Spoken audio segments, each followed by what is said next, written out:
Welcome back to the Speaking Habit podcast, where you will build your English speaking confidence every day. This episode is the final episode in our short 4-part series where we are introducing you to common English phrases that you will hear and can use in everyday conversations. And we have got a really good one for you today. I'm very excited about this episode. Same. So today we are covering 2 categories of really useful, really common phrases. The first category is storytelling phrases.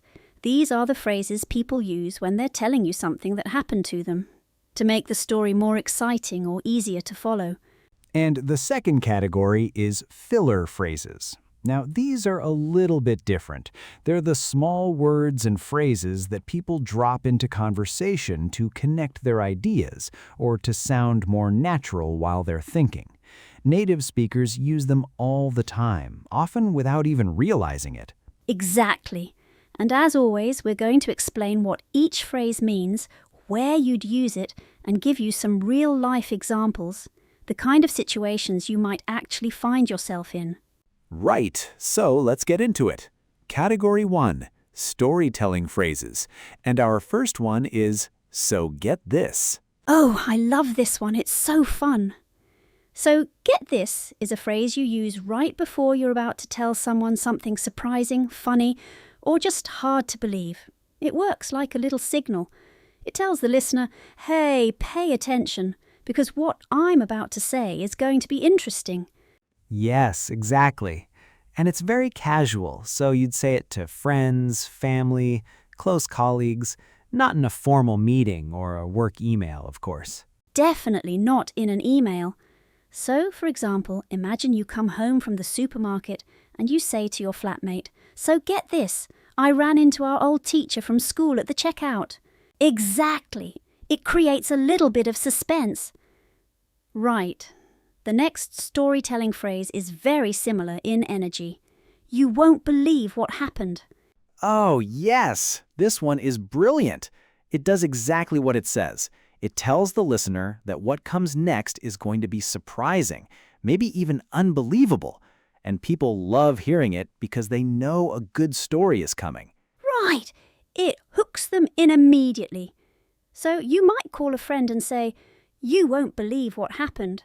I was late to my job interview because a sheep was blocking the road. A sheep. That's very specific, Anna. Right. It just hooks people in immediately. Now, the next phrase is a very practical one. Long story short. Oh, this one I use all the time. Same, honestly. So, long story short is what you say when you want to skip all the details and just get to the main point or the result. Maybe the full story is complicated or you've been talking for a while and you want to wrap up. So you say this phrase and then jump straight to the conclusion. So, for example, imagine you're telling a friend about a nightmare travel experience. Your flight was delayed, you missed a connection, you had to sleep in the airport. And then you say, long story short, I got home 2 days late. Yes, very natural. Okay, phrase 4, out of nowhere. Love this one. Out of nowhere means something happens suddenly and completely unexpectedly, with absolutely no warning at all. It really paints a picture for your listener. Right. So you might say, I was just sitting at my desk working, and out of nowhere my manager called me in and offered me a promotion. Oh, that's a lovely surprise. But it can also be used for not-so-nice surprises. We were having a picnic in the park, and out of nowhere, it started absolutely pouring with rain. Exactly. No one saw it coming. And the 5th and final phrase in our storytelling category is, the thing is. Ooh, yes, this is such a useful one. The thing is what you say when you're about to explain something important, usually a reason, a complication, or the honest truth behind a situation. It softens what you're about to say, and it signals to the listener that you're getting to the real point now. Right. It's often used when there's a problem you need to explain. So imagine your friend asks why you didn't come to their party. You might say, the thing is, I wasn't feeling well and I didn't want to make you worry. Or maybe your colleague asks why a project is delayed. You say, "The thing is, we ran into some unexpected problems and we just need a bit more time." It feels honest without sounding like an excuse. Exactly. It feels very natural and trustworthy. So that wraps up Category 1. Our 5 storytelling phrases were, "So get this," "You won't believe what happened," "Long story short," "Out of nowhere," and "The thing is." 5 brilliant phrases. And now let's move on to Category 2, filler phrases. So, as Ben mentioned at the start, filler phrases are a little bit different. They're not really about telling a story. They're more about how we connect our thoughts, add emphasis, or sound more natural in conversation. Right, and once you start listening for these, you will hear them everywhere. The first one is, to be honest. Yes. To be honest, or sometimes just honestly, is used when you're about to share your genuine opinion or a truthful feeling, even if it might be a little surprising or not exactly what the other person wants to hear. It signals that what follows is your real, honest thought. So, for example, your friend asks if you liked a film you both watched. You might say, "To be honest, I didn't really enjoy it. I thought it was a bit slow." It softens the opinion a little. It sounds honest without sounding harsh. Totally. Okay, next, at the end of the day. Now this one sounds like it's about time, like the end of the actual day, but it's not. Ah, right. It has nothing to do with time. At the end of the day actually means when everything is considered. You use it to give your final, most important point. It's like saying, whatever else we've talked about, here is the most important truth. So, for example, we could debate the details all we want, but at the end of the day, what matters most is that our customers are happy. It brings the conversation back to what's truly important. Or, on a more personal level, at the end of the day, I just want my family to be safe and healthy. It's a really lovely phrase for wrapping up a point and making sure your most important idea is the one that sticks. Beautifully put. All right, phrase 3. Ugh, this one is everywhere. It really is. Is used when you want to clarify what you just said or add a little more detail or emphasis. It appears very naturally in the middle of conversation when someone wants to explain themselves a bit better, or when they're thinking out loud. So, for example, I love coffee. I probably drink way too much of it, but I just can't help it. You're not changing what you said, you're just expanding on it, being more specific. Ha ha! Or someone asks about a restaurant. The food is okay, but it's not amazing. It softens the opinion while still being honest. And native speakers use almost automatically. It makes speech sound really fluid and natural. Once you start using it, it just comes naturally. Right, number 4. That said. Oh, this is a lovely one. That said is a really elegant way to introduce a contrast or a different perspective. When you say that said, you're acknowledging what you just said and then you're adding a but, a different angle. Exactly. So, for example, the weather was absolutely terrible on our holiday. That said, we still had a brilliant time.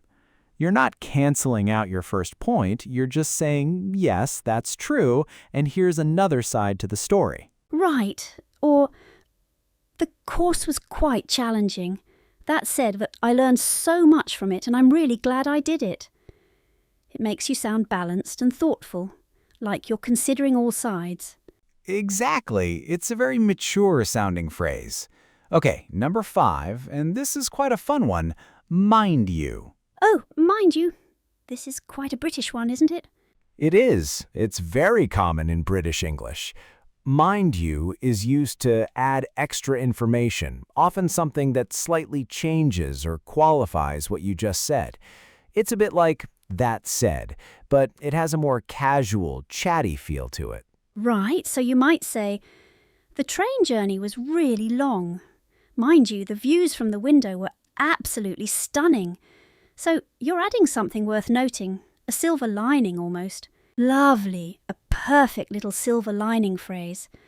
And now for the very last phrase of the entire episode, and this is one of my absolute favorites. In a nutshell. Oh, mine too. I love this one. In a nutshell means to summarize something briefly, to give the most important point in as few words as possible. Imagine trying to fit a whole idea inside a tiny little nutshell. That's the image behind it. I love that image. And it's so useful in so many situations. You could use it when you're explaining something complicated and you want to keep it simple. Like, in a nutshell, the app helps you track your spending and save money automatically. It really does, and that, everyone, brings us to the end of today's episode. So, to recap, we covered 5 storytelling phrases. So get this. You won't believe what happened. Long story short, out of nowhere, and the thing is... And 6 filler phrases. To be honest, at the end of the day, I mean, that said, mind you, and in a nutshell. 11 phrases in total. All of them really natural, really common, and all of them things you can start using today. And here's a little challenge for you. Try using just 1 or 2 of these phrases in a real conversation today. Or, if you're practicing on your own, try writing a few sentences using them. The more you use them, the more natural they will feel. That's how the habit builds. Absolutely. And to be honest, yes, that's one of our phrases. The best way to learn is just to start. Even if it feels a little bit strange or unnatural at first, that feeling goes away very quickly once you start practicing. 100%. Right, we just want to say a really big thank you to everyone who has been following along with this 4-part series. It means so much to us that you've been on this journey with us. It really does. We hope you've enjoyed it. And most importantly, we hope you're feeling more confident with your English than when we started. That's always the goal. And we are not stopping here. There is so much more to come on this podcast, so please do make sure you subscribe so you never miss a new episode. And if you enjoyed today's video, please give it a like. It really does help more people find us, and it helps us keep making content like this for you. So, from both of us, keep speaking, keep practicing, and keep building that habit. We'll see you in the next one. Take care, everyone. Bye for now. Bye.